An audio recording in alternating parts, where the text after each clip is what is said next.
First, we'll look at the layers of the atmosphere based on composition. Here's another one of the International Space Station images showcasing the layers of the atmosphere. If we look at the top, it's very difficult to discern or tell where our upper atmosphere ends and where outer space begins. It's a very long transition zone. So when we look at the layers of the atmosphere, we're going to work our way from the top and work our way down. This is an image that we'll be working with on the following video lectures. And I highly suggest being able to maybe draw this or at least conceptually understand where one specific layer begins, another one ends. And just so we know, all know what we're looking at on the left-hand side, from the bottom all the way up to the top, from 0 to 300, that's reference miles above sea level. And so sea level would be 0. On the right-hand side, you should see this grayish-white looking triangle. That's Mount Everest, the tallest location or the highest point you can find anywhere on land. So that's the highest elevated area on Earth. If we look at the top, the exosphere, that's the first layer that we're going to look at. It's really not even a layer. An exosphere, just think of it as outer space. And so outer space begins roughly about 300 miles above Earth's surface. But that's big, huge, roughly. We'll talk about that on the following slide. The exosphere is 300 to 6,000 miles above Earth's surface. And so once again, it's a very large transition from the top of our atmosphere to outer space. And so the exosphere, the closer you get to that 300 miles, you're going to find a sparse field of hydrogen and helium atoms. So essentially outer space is just mostly hydrogen atoms that are spread out quite far from each other. If we think about the black space, and I'm not going to go too much into outer space here as far as the mechanics of it.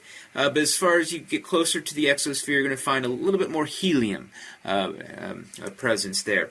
The idea here is the exosphere, the further you are from Earth, you're going to be affected less by its gravitational pull. And so these hydrogen and helium atoms are very loosely bound to Earth, or kind of loosely held close to that 300-mile level due to Earth's gravitational pull.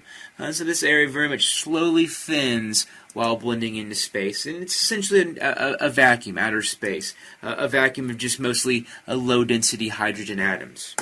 Next up, we're going to look at the heterosphere. And if you look over here on the right-hand side, you can see these overlaps between these different types of spheres, these different layers. And so, once again, we're just focusing in on composition. So, homosphere and heterosphere both relate to composition. Troposphere, stratosphere, mesosphere, thermosphere all relate to temperature. And ozonosphere and ionosphere relate to function. And once again, we're focusing just on composition, so we're going to be looking at heterosphere and homosphere. And so the heterosphere we find at the top level of our atmosphere, so from 50 to 300 miles above Earth's surface. The heterosphere is also referred to as Earth's outer atmosphere. Here, what we would find composition-wise is a specific pattern in which gases, they're not evenly mixed. And so what we'd find is the composition of the heterosphere varies with altitude. In the homosphere, there is none of that composition varying with altitude. However, in the heterosphere, we find these distinct layers distinguishing one from the other. Key to understanding these layers are that the gases are sorted by gravity and atomic mass. So if we look at the layers, we'd find the heavier ones, the ones with the greater atomic mass, are found at the bottom of the heterosphere, where the lighter ones are found at the top of the heterosphere. And we'd find this distinctive pattern of hydrogen and helium at the outer edge. Keep in mind, go back to exosphere, look what we'd find in the exosphere, and so that kind of makes sense. And so hydrogen and helium, they have a lower atomic mass. They don't weigh as much as you would find for the nitrogen and oxygen. So we'd find these distinctive layers. You'd find hydrogen, then helium, then nitrogen, then oxygen, these distinctive layers as you go from the top down in the heterosphere. So let's try to figure out, okay, why do we find these layers? And so hydrogen is the lightest. If you look at the top left, hydrogen, the atomic mass is that number below the H. Compare that to He. On the top right-hand corner, He has an atomic mass of about 4. Then we go to nitrogen. We find that also over on the top right, N and it has 14.007 underneath that. And then next to it is oxygen. So we could think of the hydrogen atomic mass being 1, helium 4, nitrogen 14, oxygen 16, and so that makes sense based on what we saw on the previous slide, that we're going to find these distinctive layers with the lightest one at the top, the heaviest one at the bottom. In our orbiting satellites, most of the satellites that are orbiting Earth are found in the heterosphere, up in this upper level of the atmosphere. And this is a crude visual, but this showcases, once again, the hydrogen, helium, nitrogen, oxygen, the distinctive layers that one would find in the heterosphere. Next up is the homosphere, which is obviously going to be below the heterosphere. Next up is the homosphere, also referred to as Earth's inner atmosphere, from 0 to 50 miles above Earth's surface. And so unlike the heterosphere, here gases are evenly mixed. And so if I went out and I cupped the air, if I got a sample of the air, I wouldn't find any distinctive layers. It would be a fairly even, uniform mix of gases.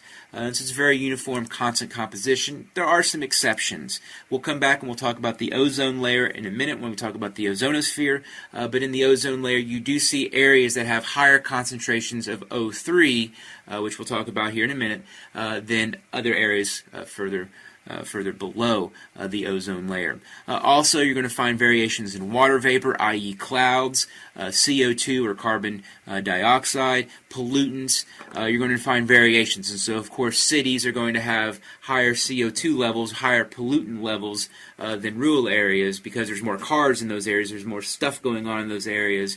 And so, of course, if I sampled the air, it would be different than the air I would sample in a rural area. Same with water vapor. Water vapor, we find a huge amount of water vapor in the tropics, where think of water vapor as rain or clouds. And so, of course, there I'm going to have a variation compared to the desert areas. But for the most part, in the homosphere, the key thing that distinguishes it from the heterosphere is the fact that gases are evenly mixed. Two largest components of our homosphere are nitrogen and oxygen. So our atmosphere is overwhelmingly nitrogen and oxygen, and from there, argon, carbon dioxide, and a motley mix of others. The composition of our homosphere is overwhelmingly nitrogen at 78%, and that nitrogen likely came from the many volcanic eruptions that have been occurring on Earth for the 4.54 billion years Earth has been around. And this is very important to the nitrogen cycle, which we will discuss later in the semester. Number 2 is oxygen at 21%, and that oxygen is a byproduct, or it comes from photosynthesis. Oxygen also forms compounds that comprise 1/2 of Earth's crust, and so we also find a good amount of oxygen not only in the atmosphere but also in the Earth's crust. And of course, oxygen is important for biological activities, very important for humans and our breathing, obviously.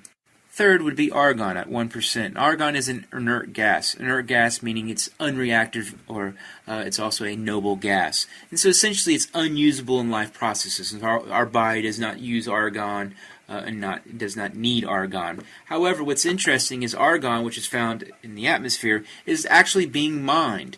It's being mined for industrial purposes. And so some of you who work in welding or work with lasers actually use argon. So it's something that's kind of interesting. We often think of things that are being mined as things being in the ground, i.e. coal. However, you can also mine specific gases from our atmosphere, and that's been done. Next up would be carbon dioxide. Carbon dioxide, obviously much less than 1%, but very important greenhouse gas. I'll come back in a few video lectures from now, talk about what a greenhouse gas is. One thing is carbon dioxide, it is increasing. And so whether or not you're for global warming or against it, there's no doubt that the levels currently of carbon dioxide are increasing. Two key reasons for that are the burning of fossil fuels, which add carbon dioxide to the atmosphere, but also deforestation. Deforestation, if we think about trees, what they do is they take in carbon dioxide and release oxygen, i.e. photosynthesis, and so if there's less trees around, you're going to see less of that intake of carbon dioxide. Next up is water vapor. Water vapor, just pretty much think of it as clouds. Especially in the lower hemisphere, we're going to find more quantities of water vapor than the upper levels of the hemisphere, especially between the tropics. And so if you look at a world map, a real-time map of water vapor on Earth, you're going to see a huge amount there in between the tropics. And water vapor is another greenhouse gas, and I'll come back in a future video lecture and once again explain what a greenhouse gas is. Next up is ozone. And so ozone is a specific situation we find at the top of the ozonosphere. And so we'll come back and talk about ozone in a future video lecture that looks at the function of our atmosphere.